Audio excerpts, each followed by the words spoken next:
Light in the Ruins, the narrative of Second Baruch explained. Imagine standing in the middle of a city you love, watching everything crumble to pieces. The buildings are ruined, the streets are silent, and the grand monument that stood at the heart of your entire community has been reduced to a pile of smoking ash.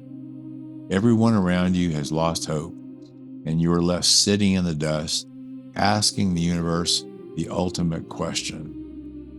Why do bad things happen to good people in good places?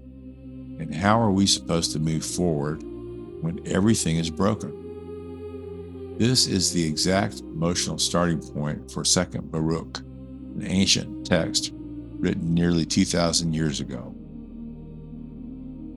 This isn't a story about a mighty warrior with a sword. It is a story of Baruch, a scribe, a writer, and a thinker who lived through a massive historical catastrophe.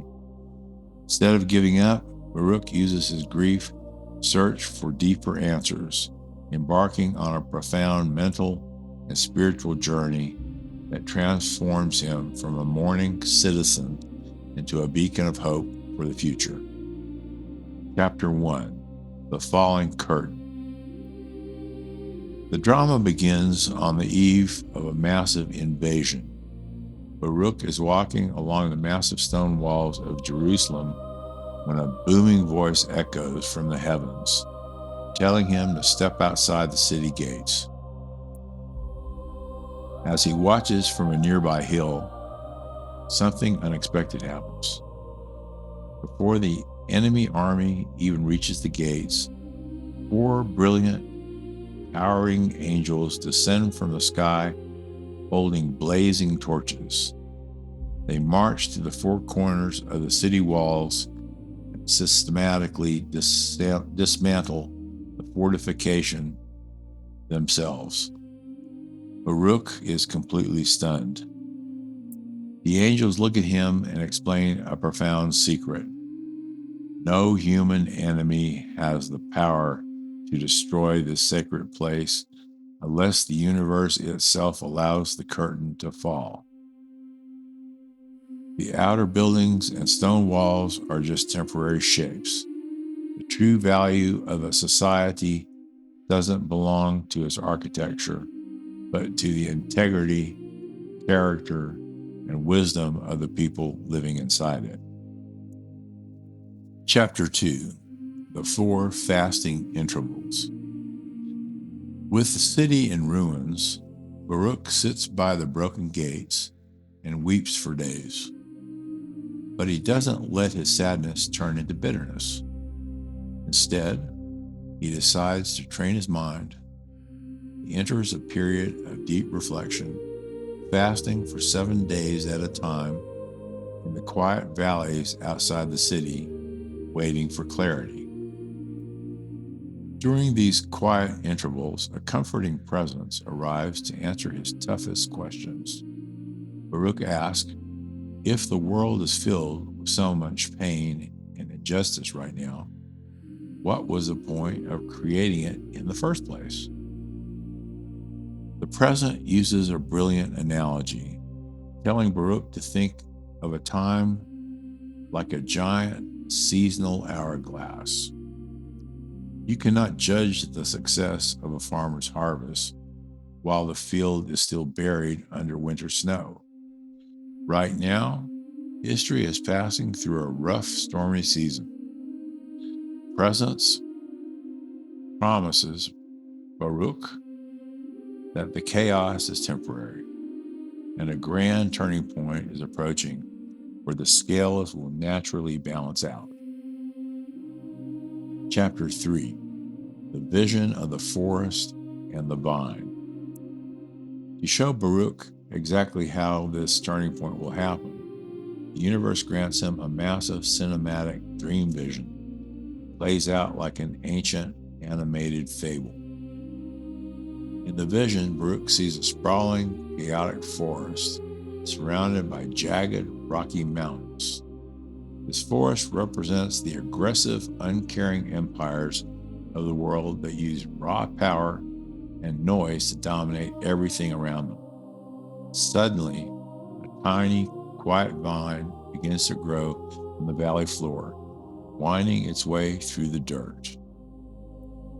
As the vine grows, a clear, rushing spring of water flows from beneath its roots. The water floods the valley, softening the hard ground while the vine expands, beautifully overtaking the massive, rigid trees until the chaotic forest is completely replaced by a peaceful, fruitful garden. The lesson is clear.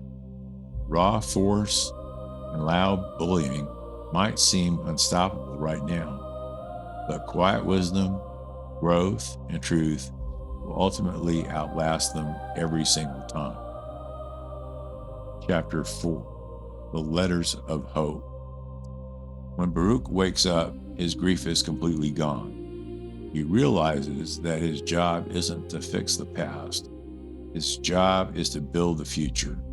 He gathers the remaining people who survived the disaster and stands on the ruins of the city to deliver an incredible speech. He tells them, "The stones of our city have fallen, but our minds are completely intact. We carry our true home inside our choices, our traditions, and our focus." Baruch sits down with his ink pot and parchment and writes two famous, legendary letters. He attaches one letter to the foot of an eagle to be carried across the rivers to people scattered in distant lands, and sends the other by a fast messenger.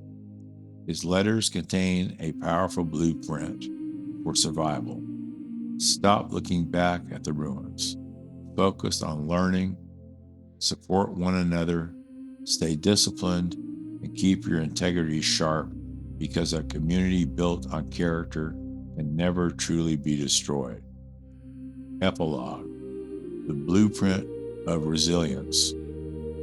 As the narrative of Baruch comes to a close, he is comforted by the knowledge that his words will outlast the empire that broke his city. Second Baruch is the ultimate master class in resilience. We might not be standing in the ruins of an ancient city, but everyone faces moments where things feel completely broken. Whether it is a difficult change at school, a major personal disappointment, or a time when the world around us feels chaotic and overwhelming. Baruch's ancient journey teaches us that throwing a tantrum or giving up in the dust doesn't change the landscape.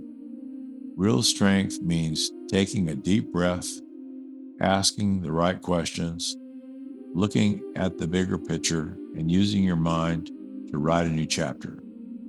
By focusing on your education, staying true to your principles, and lifting up the people around you, you can build an unshakable character that thrives no matter what seasons life throws your way.